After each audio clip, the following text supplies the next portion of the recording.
नमस्कार मित्रांनो, मी अनिकेत मोरे युनिक कोकण या चॅनलमध्ये तुमचं स्वागत करीत आहे। आजचा हा तिसरा व्हिडिओ आहे आणि आपण आज जात आहोत आमच्या काकांच्या बागेमध्ये, जिथून आपण आंबे मुंबईला सप्लाय करत असतो। तर आज आम्ही त्या बागेमध्ये जाणार आहोत, तर त्याची एक झलक तुम्हाला दाखवण्याचा प्रयत्न करेन।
दिवे लावला, दिवा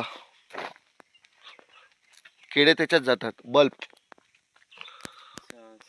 हा किडे आले ना तर उजेडाला आतमध्ये जातो, म्हणजे आपल्याला हे नाही आणि आज जाऊन मारतात आज लाईट असतं एका दुसरा वाचून आधी लगेच बाहेर पडतात।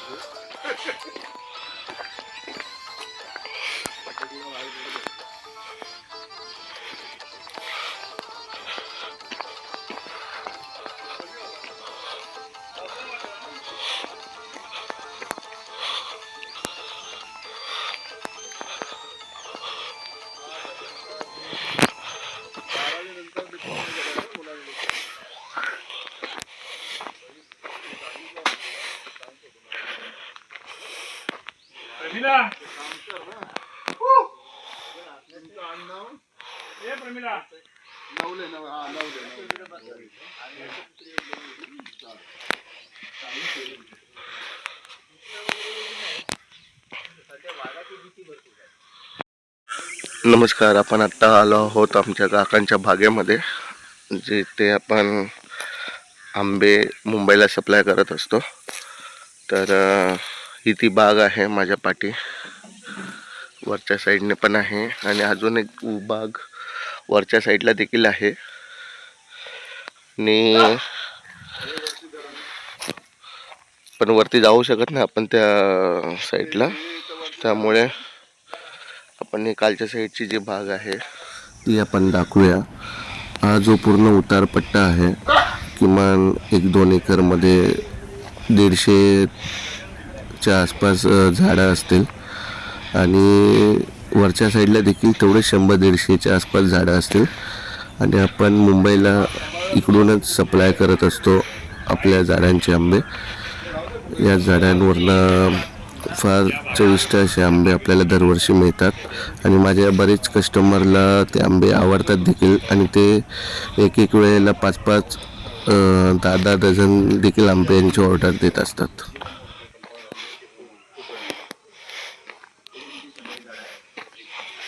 सगळे काटाळवाले उतार असल्यामुळे मी काही खाली जाऊ शकत नाही, पण या व्हिडिओच्या माध्यमातून जेवढं दाखवता येईल तेवढं मी दाखवण्याचा प्रयत्न करेल। मगाशीच मला काका विचारत होते की आपण वरच्या साईडला जायचं असेल तर जाऊ शकतो, पण पुढे आपले काही प्लॅन्स आहेत आणि नंतर आपण काकांच्या जुन्या घरी पण जाणार आहोत नागरेकरवाडीमध्ये. त्यामुळे मग आपण वरच्या साईडला जात नाही आहोत. हापूस आंबा हा कोकणातील अत्यंत चविष्ट आणि सुगंधी आंबा मानला जातो. रत्नागिरी आणि देवगडचा हा हापूस आंबा महाराष्ट्रात नव्हे तर पूर्ण जगभरात प्रसिद्ध आहे आणि त्याचा मऊ गर, केशरी रंग आणि गोडव्यासाठी हा आंबा ओळखला जातो. गोड चवीचा असा आंबा नैसर्गिकरित्या पिकवला तर त्याला सुगंध देखील तीव्र येतो. तसेच हापूस आंब्यापासून आमरस, आंबा पोळी, आंबावडी, आम्रखंड असे अनेक पदार्थ बनवले जातात. आज आपण सकाळपासूनच या बागेमध्ये होतो आणि आता दुपार झाली आहे. तर आपण पुढे दूधतापेश्वर आणि देवीची गोठण या ठिकाणी जाणार आहोत. त्याआधी आपण काकांच्या घरी जेवायला जाणार आहोत. जेवण झाल्यावरती आता आपण पुढच्या प्रवासाला सुरुवात केली आहे. प्रवास करत असताना आपल्याला दोन्ही साईडने इथं आंब्यांची बाग दिसली होती. त्याचे देखील काही व्ह्यूज या व्हिडिओमार्फत दाखवत आहे. चला तर मित्रांनो, आपण भेटूया पुढच्या व्हिडिओमध्ये. तोपर्यंत युनिक कोकण चॅनलला लाईक करा, सबस्क्राईब करा, कमेंट करा. धन्यवाद.